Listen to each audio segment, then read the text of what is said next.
सभी साथियों को जय श्री राम। आप सभी का स्वागत है आपके अपने YouTube चैनल महर्षि ज्योतिष केंद्र में। साथियों, हमारे गुरु बृहस्पति देव 2 जून से 2 जून 2026 से अपना राशि परिवर्तन कर रहे हैं और वो अपनी उच्च राशि कर्क राशि में गोचर करेंगे। अभी तक वो मिथुन राशि में गोचर कर रहे थे अभी, और अब वो 2 जून से 2 जून 2026 से अपने कर्क राशि में गोचर करेंगे। अब कर्क राशि में जब गोचर करेंगे, जिनके भी गुरु बृहस्पति देव दशा में आएंगे, जिनके लगन में आएंगे और जिनकी राशि में आएंगे, उनको क्या प्रभाव देंगे, या नॉर्मली तरीके से कहें तो गुरु बृहस्पति देव हमें क्या फल देने वाले हैं, आज हम इस पर आपसे चर्चा शेयर करेंगे।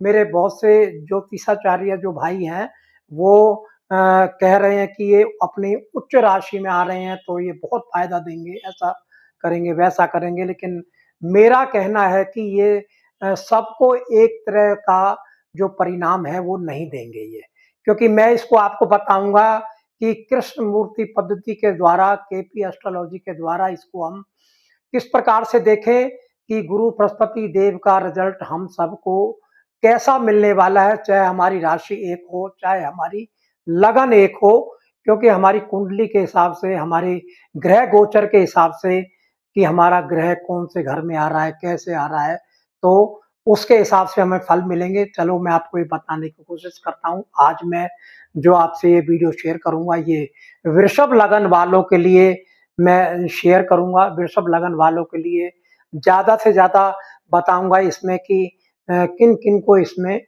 फायदा हो सकता है, किस किस को इसमें नुकसान होगा। तो चलिए, आप बोर्ड पर देखे होंगे ये कर्क राशि में गुरु का गोचर।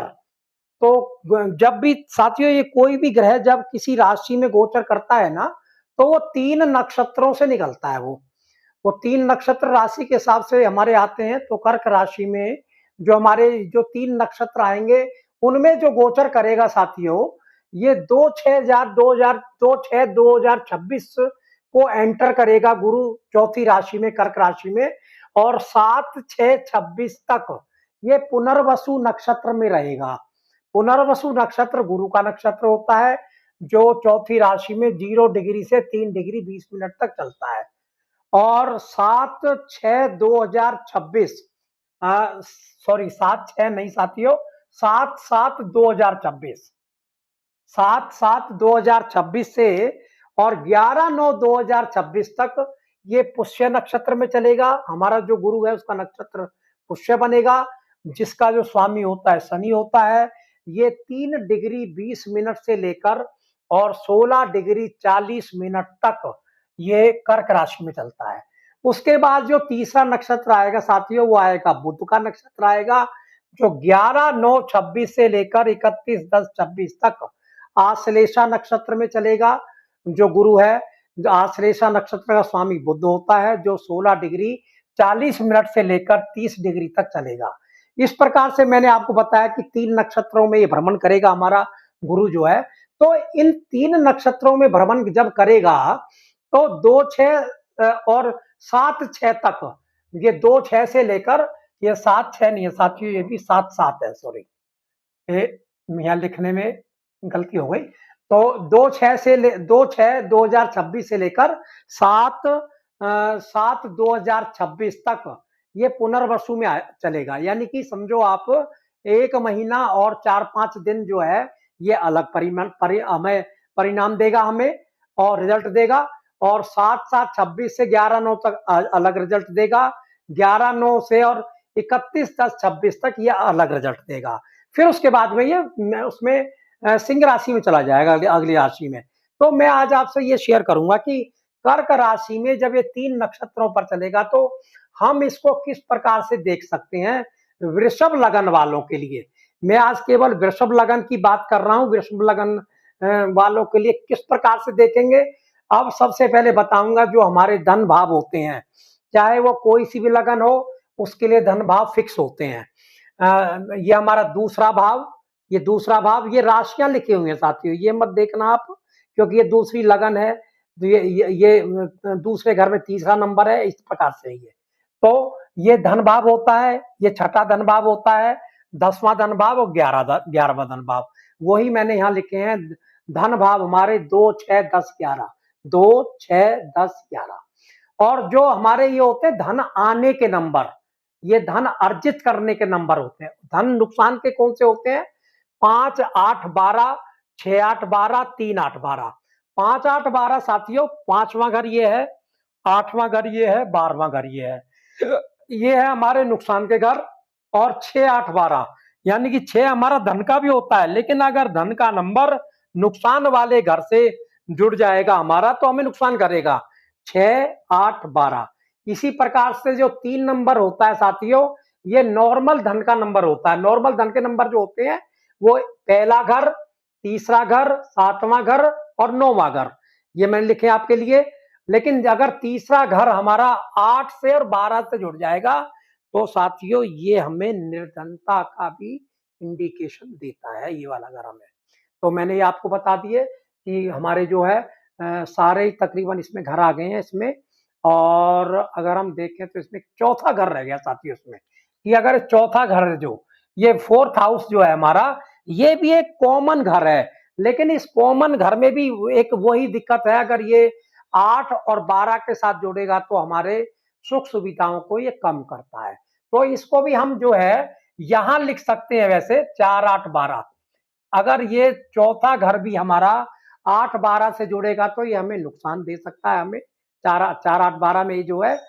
और तकरीबन सारे घर हमारे आ चुके हैं इसमें। अब मैं आपको बताता हूं कि इसके हमें फल किस प्रकार से देखने हैं। तो वृषभ लगन के लिए मैं बात कर रहा हूं। वृषभ लगन में पहले हम लिखेंगे साथियों जुपिटर, क्योंकि हम जुपिटर को देख रहे हैं। जुपिटर के 2 घर होते हैं। कौन कौन से होते हैं? हमारे जो राशि होती है, जो जुपिटर की राशि होती है, धनु राशि और मीन राशि। धनु राशि कहां पर आ रही है? वृषभ लगन में। ये आ रही है 8वें घर में, 8वां घर। साथियों हम इसको निकाल रहे हैं केपी के द्वारा। केपी में हमेशा हमें घरों का रिजल्ट मिलता है हमें। और ये आ रही है 8वें घर में। 12वीं राशि कहां आ रही है? 12वीं राशि आ रही है साथियों 11वें घर में हमारा। तो 8, 11 ये इसकी 2 राशियां हो गई इसकी। गुरु आज वर्तमान जब कर्क राशि में आएंगे तो वो कौन से घर में गोचर करेंगे? 3 में।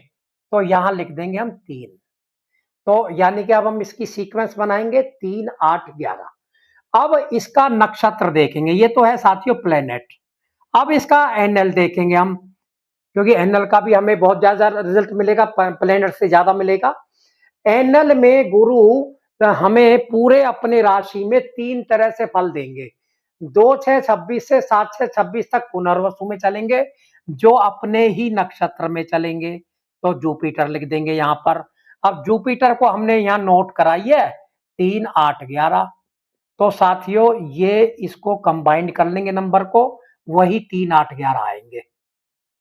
तो अब हम इसमें देखेंगे, हम बात कर रहे हैं केवल धन की, कि धन हमारा फाइनेंस इस कर्क राशि के गोचर में कैसा रहेगा। देखो 3 नंबर हमारा नॉर्मल धन का नंबर आया हुआ है। और 8 नंबर साथियों, जो 8वां घर होता है ना, वैसे ये पानी की तरह का घर होता है। 8वां घर, पहला घर, ये सब पानी की तरह के घर होते हैं। कैसे होते हैं? अगर ये 8, 11 के साथ मिलेंगे तो अचानक धन दे देंगे। 8, 12 के साथ मिलेंगे तो अचानक नुकसान कर देंगे ये हमें। तो हमने देखा कि हमने यहाँ पर 8, 11 के साथ, ये 8 जो है 11 के साथ आया हुआ है, यानी कि कॉमन नॉर्मल धन है। और 8, 11 अचानक, यानी कि हमें नॉर्मल तरीके से कभी अचानक धन की इस 1 महीने में वृषभ राशि वालों को प्राप्ति हो सकती है। अब चलते हैं साथियों कि 7, 7, 26 से 11, 9, 26 तक, यानी कि मोटा मोटा अगर हम इसको लगाएं 7 और 2, 2 महीने का अंतराल हमें यहाँ मिलेगा हमें। तो 2 महीने में प्लेनेट लेवल पर वही हमारे जुपिटर आएंगे, और नक्षत्र लेवल पर अब हमारे सैटर्न आ जाएंगे, यानी कि शनि आ जाएंगे। तो जुपिटर के तो हम वही लिख लेंगे 3, 8, 11, क्योंकि जुपिटर तो अपना वृषभ लगन में इसमें तीसरा घर, 8वां घर और 11वां घर। अब सैटर्न की बात करते हैं साथियों। सैटर्न कैसे फल देगा हमें? सैटर्न की 2 राशि होती हैं, 10 और 11, ये कौन कौन से घर में आई हुई साथियों? ये 8 में और 10 में। अब अब यहां से रिजल्ट चेंज होंगे साथियों इसमें, क्योंकि यहां तो जुपिटर का जुपिटर ही बना था, यहां पर जो है अब रिजल्ट चेंज होंगे इसमें कि सैटर्न हमारा अलग अलग घरों में 12 जगह बैठ सकता है। किसी का साथियों पहले स्थान पर बैठेगा, किसी का साथियों दूसरे पर बैठेगा, किसी का तीसरे पर, किसी का चौथे पर, पांचवें पर, छठे पर, सातवें पर, आठवें, नौवें, 10वें, 11वें और 12वें। मैंने ये 12 के 12 घर लिख दिए हैं, किसी का कहीं भी सैटर्न बैठ सकता है। अब मैं आपको सपोज करता हूं कि ये हमारा छठे घर में बैठ गया सैटर्न। सैटर्न जो है यहां बैठ गया छठे घर में। तो अब हम छठे घर में इसकी इक्वेशन को कैसे लिखेंगे? इसको 3, 6, 8, 10 और 11। ठीक है, तो यानी कि हमें कॉमन धन का भी नंबर आ गया और धन का भी नंबर आ गया, दो धन के नंबर, दो दो क्या, 3 धन के नंबर आ गए और 8 अचानक आ गया, 3 नॉर्मल आ गया। यानी कि इस शनि की दशा में जातक को ये भी बहुत अच्छी दशा जाएगी, ये शनि की। ठीक, अब अगर साथियों हम इसमें थोड़ा सा एक ट्विस्ट लाते हैं इसमें कि अगर किसी का शनि 12वें घर में बैठ जाए साथियों, यानी कि यहाँ 12वें घर में बैठ जाए, तो हमने जैसे यहाँ 11 लिखा है, यहाँ 12 कर देते हैं इसको, हम मान लो 12। तो 6, 8, 12 3 कॉमन नंबर है और 10 भी एक धन का नंबर है। यानी कि नॉर्मल तरीके से धन जातक पे आएगा, लेकिन 6, 8, 12 ये जो है नुकसान दिखा रहा है, ये किसी ना किसी लिटिगेशन में धन चला जाएगा ये, या या मतलब किसी भी तरह धन जो है, जो हमें इंडिकेशन दे रहा है ये 6, 8, 12, यानी कि कोई लड़ाई झगड़े में भी धन जा सकता है, छठा घर लड़ाई का भी होता है, किसी लिटिगेशन में जा सकता है। यानी कि यहाँ पर ये हमें 12 आने के बाद ये नुकसान दे जाएगा हमें। इसी प्रकार से अब हम ये 12 को हटा देते हैं साथियों। मैं आपको बड़ा बारीकी से समझाने की इसमें कोशिश कर रहा हूं। इसमें अगर हम यहाँ साथियों 5वें घर को लिख देते हैं, मान लो ये 5वें घर में बैठ जाता है किसी का शनि, तो यहाँ पर 3, 5, 8, 3, 5, 6, 8, 10 बनेगा हमारा ये। तो हमारे इसमें 1, 2, 3 हमारे ये नॉर्मल धन का नंबर है, ये धन का नंबर है, और ये साथियों हमारा ये हमारा जो 10 होता है, स्टेटस का भी होता है वैसे, और धन का भी होता है हमारा ये। तो 5, 8 का मतलब क्या हो गया? 5, 8। अब देखो 8 का यहाँ रोल बदल गया। अब यहाँ पर 8 का रोल कैसे बदल गया? अगर 11 के साथ था तो हमें अचानक धन दे रहा था हमें, अब ये 5 के साथ आ गया साथियों। ये 5 के साथ आने में ये हमारे धन को कहीं ना कहीं फंसवा देगा, यानी कि नॉर्मल तरीके से धन आएगा और हमारा धन जो है कहीं ना कहीं फंस जाएगा 5वें उसमें आने पे।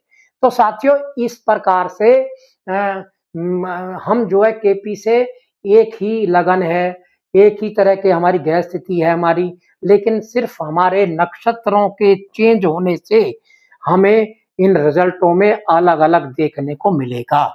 अब चलते हैं साथियों हम अगले अगले की तरफ में। जब हमारा जुपिटर जो है 11/9/26 से और 31/10/26 तक चलेगा, मोटा मोटा 1.5 महीने, 1.25 महीने चलेगा ये। तो प्लेनेट हमारा वही जुपिटर हो गया साथियों हमारा, और हमारा एनएल जो आएगा वो मरकरी आ गया। जुपिटर के वही हाउसेस आएंगे 3, 8, 11, क्योंकि जुपिटर जब तक कर्क राशि में रहेगा तो 3, 8, 11 ही देगा वो, क्योंकि 2 घर उसके फिक्स है और बेटा चौथे में है वो। और मरकरी के जो है, मरकरी के घर देख लेते हैं। मरकरी के जो मरकरी के जो घर होते हैं, बुध के जो घर है हमारे, ये कौन सा हमारा इसमें आएगा? चौथे घर में आएगा हमारा। ये सॉरी, आश्लेषा नक्षत्र पे आएगा। आश्लेषा का जो है स्वामी है मरकरी। मरकरी की 2 राशियां होती हैं। मरकरी की 2 राशि है, मिथुन राशि और कन्या राशि। मिथुन राशि हमारी वृषभ लगन में कहां पर आ रही है? मिथुन राशि धन भाव में आ रही है, तो लिख देंगे 3। और छठी राशि 5 भाव में आ रही है साथियों, 5 लिख देंगे। अब इसको हम इकट्ठा कर लेंगे, 3, 5, 8 और 11। देखो साथियों इसमें अब किस तरह होगा? ये हमारा नॉर्मल धन का नंबर है, 3 नंबर हमारा। 11 नंबर धन प्राप्ति का नंबर है। तो 2 नंबर हमें अच्छे मिले हुए यहाँ पर, लेकिन 5, 8 फिर आ गए हमारे। जैसे हमने आपको यहाँ बताया था कि जातक जो है ये अचानक भी धन प्राप्त कर सकता है, क्योंकि 8, 11 है। अचानक कैसे प्राप्त करेगा? मान लो ये 3 हमारे डॉक्यूमेंट्स होते हैं, 5 हमारा जो 5 होता है जुआ, सट्टा, लॉटरी, शेयर बाजार, शेयर मार्केट, ठीक है, स्पेकुलेशन, इस तरह की घर है हमारे ये। और 11वां हमारा प्राप्ति का है, यानी कि जातक जो है अपनी शेयर मार्केट से, जुआ, सट्टा, लॉटरी, स्पेकुलेशन से, शेयर मार्केट से इस तरह से धन प्राप्त करेगा, और उसमें धन को फंसा भी सकता है। 5-8 का भी कॉम्बिनेशन है इसमें। कुछ धन, यानी कि कुछ धन उसका डूब सकता है, इसमें फंस सकता है, और प्राप्ति इसमें ज्यादा है इसमें। तो इस तरह से साथियों, अगर हम अपने कर्क राशि में गुरु के गोचर को अगर हम देखेंगे, तो इसमें हम अपने रिजल्ट को निकाल सकते हैं। अब साथियों इसमें देखो 12 के 12 घरों को बताना मैंने यहाँ पे लिख दिया है। अगर देखो यहाँ पर ये तो मैंने 3 सिचुएशन बताई आपको नक्षत्र के हिसाब से। अगर मान लो जैसे शनि है, अगर दूसरे घर में धन भाव में बैठ जाए तो बहुत अच्छा आएगा। तीसरे में बैठ गया तो नॉर्मल है। चौथे में बैठ गया, अगर चौथे में कहीं 8-12 से कनेक्शन नहीं हुआ और 11 से ही हुआ तो अच्छा रहेगा, और नहीं तो नुकसान हो जाएगा। 5वें में बैठेगा, आप अगर 5-11 से हो गया तो ठीक है, 5-8-12 से हो गया तो दिक्कत हो जाएगी।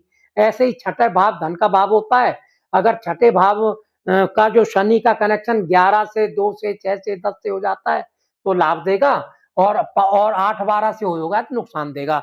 तो साथियों इस तरह से हम अपने गुरु के गोचर को हम देख सकते हैं। हमारी किसी की गुरु की दशा चल रही हो, या हमारा गुरु कोई हमारी राशि बन रही हो गुरु की, और गुरु अपने नॉर्मल तरीके से भी अपने गोचर में हमें फल देता रहता है हमें।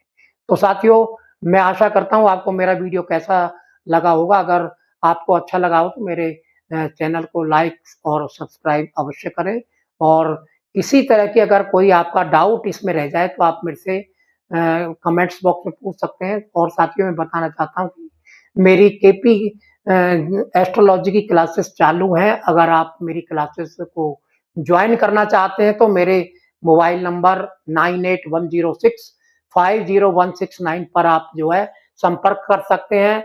और फिर मिलता हूँ साथियों ऐसे किसी अन्य वीडियो के साथ में। अगर आप मुझे कहेंगे कि किसी और लगन पर बनाकर दिखाना है तो मैं आपकी उस डिमांड को अवश्य पूरा करने की मैं इसको कोशिश करूंगा। आपका दिन शुभ हो, मंगलमय हो। नमस्कार साथियों।